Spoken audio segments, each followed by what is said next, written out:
Somos Andrea, Paula, Estela, Sabela, María e Laura e imos contarvos a nosa experiencia neste curioso proxecto.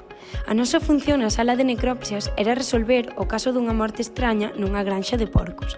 Ao chegar á zona na que íamos facer a primeira parte da actividade, descubrimos a necesidade de vestir cunha roupa especial para evitar o contacto con axentes infecciosos.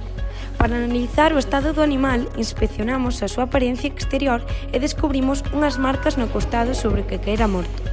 Posteriormente, profundizamos a nosa investigación observando os seus órganos e cavidades internas para poder achegarnos á causa do seu falecemento. Para finalizar, tomamos mostras de algúns órganos que serían analizados máis tarde. Subimos ao laboratorio para preparar as mostras tomadas e analizalas. Ao final do día, descubrimos que morrera a causa dunha hemorraxa interna e ademais tiña peritonitis e pericarditis fibrinosa.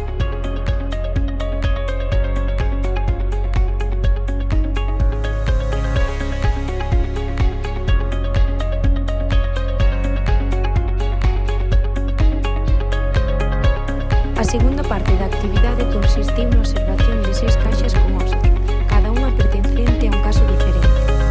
Tivemos que averiguar que era cada oso e a que animal pertencía, tales como o golfiño ou o gato.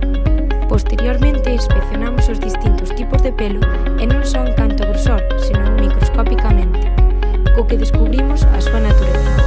Máis tarde, fixamos un frotis sanguíneo e logo tinguímolo para distinguir os tipos de células sanguíneas no microscopio. Despois, fixemos análises de ouriños